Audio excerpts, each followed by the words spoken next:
My name is Larry Keith. I'm head of the Conservation Department, and I'd like to say a little bit about the treatment of Charles I on horseback, which you see on its side with the cleaning largely accomplished. That treatment is being done by my colleague Paul Ackroyd, who'll be talking about his work in detail. But I want to say a few words about the larger context in which a restoration like this takes place. We always view a treatment like this as a chance to work collaboratively with our curatorial and scientific colleagues to find out as much as we can in the round about the circumstances and the techniques and the materials with which any given painting is made. And so in the case of Van Dyck, it's quite interesting to think about his use of a large canvas and the way he actually created a big picture, the way he might have worked with assistance or not, the use of the ground, all these kinds of things we'll be exploring in detail, the levels of finish, all these things we can look at technique and materials, and they can speak to some interesting larger questions that I think are relevant to this picture and our understanding of how we worked in England in general.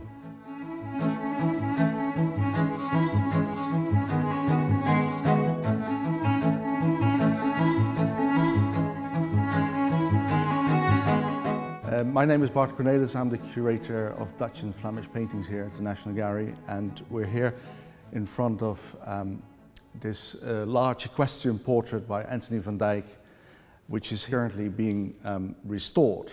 It is one of the largest paintings in the gallery, and it explains why it has to go on its side, because it is really too large to work on it if you have it, upright. It was painted by Anthony van Dyck, who in 1632 was appointed court painter to Charles I, and this is one of those portraits that he made during his rather long time period spent here in England. It is one of only 2 equestrian portraits by Anthony van Dyck, and it's really exciting to have it here in the studio, because one of the advantages of having it on its side is actually you can see just how it's painted in the upper part of the canvas, which normally is high up, and you just realize how quickly he's painted certain passages. It always strikes me how economical 17th century Dutch or Flemish painters are, in that they want to do things quickly if they can, because up there no one's going to look very closely anyway, and there's a marvelous sort of bravura in the brushwork in the upper part. And of course it's also very exciting because Van Dyck is, well, he's the artist who brought such a breath of fresh air to painting at the court in England, a certain, well, swagger as we now call it, and perhaps even a certain poetry is added to these portraits, and hence he was the most successful portrait painter really of his day, certainly here, and certainly on a par with other artists who brought something similar to portrait painting, such as Frans Hals, Velasquez, Bernini in sculpture, Rembrandt, of course. So we're very excited that this is now being treated, and will eventually go back on display, of course, where we have it on a long vista all the way opposite another equestrian portrait by Rembrandt.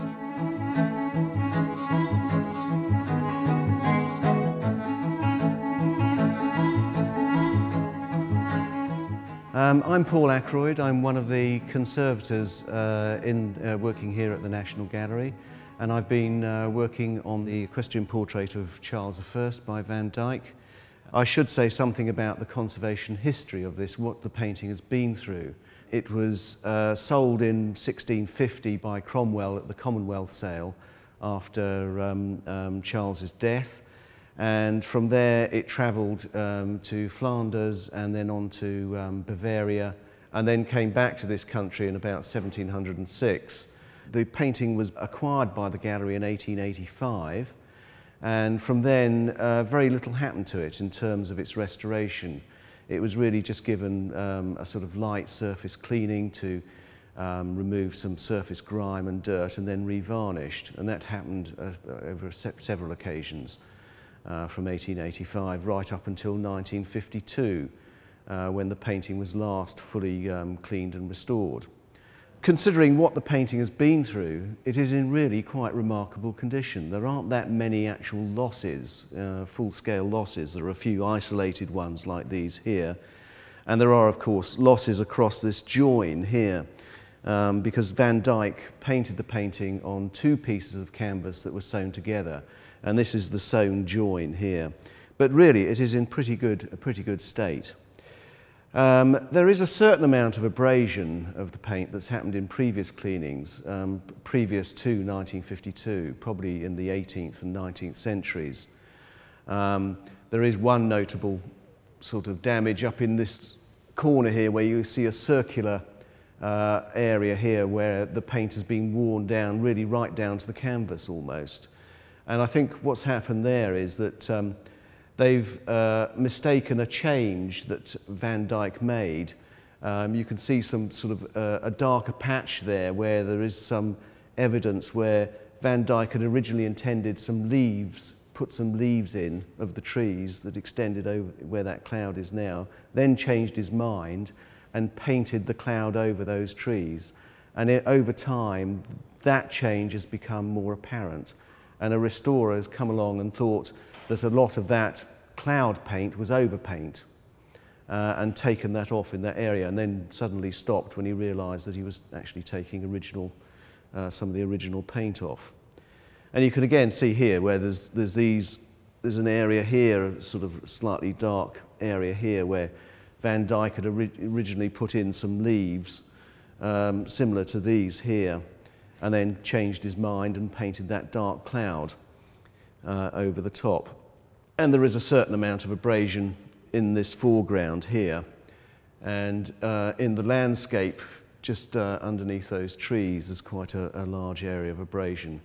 But really the actual horse and the portrait of Charles in his armour is in remarkably good condition.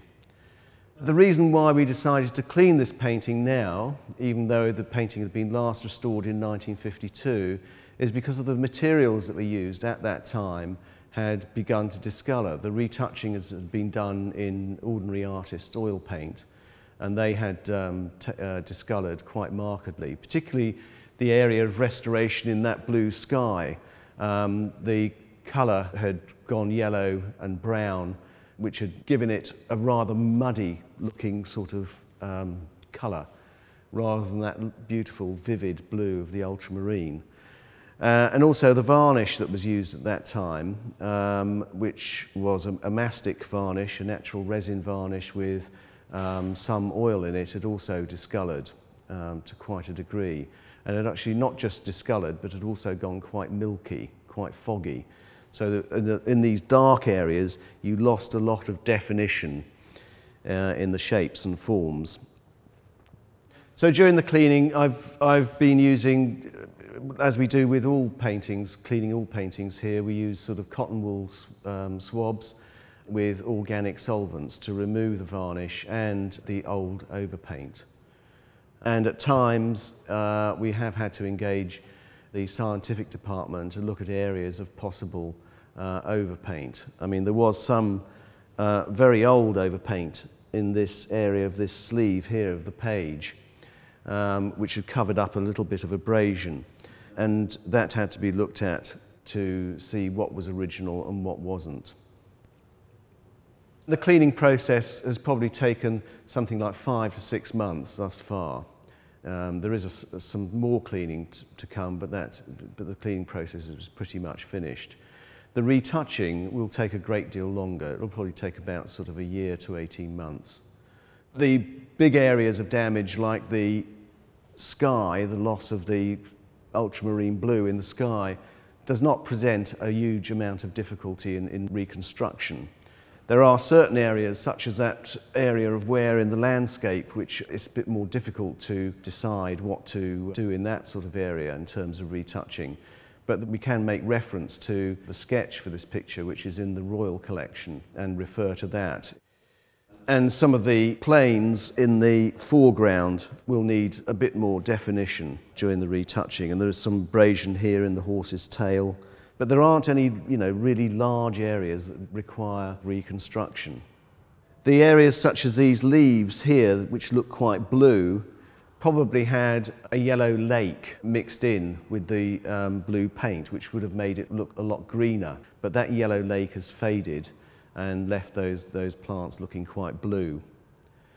And there is this area here of Charles's thigh, which we can't really decide whether this area was ever really properly finished. There is, as you can see, this shape of this thigh is rather thin, and there is an area of a little piece of armour here at the side of the knee, which is very sketchily indicated.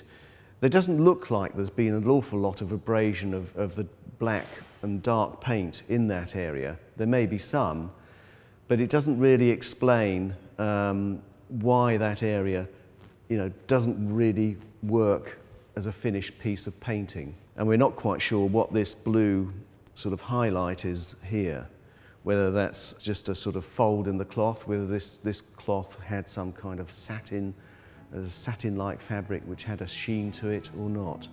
But again, I mean, referring to the sketch of the painting in the Queen's collection will help to resolve that area when we come to do the restoration there.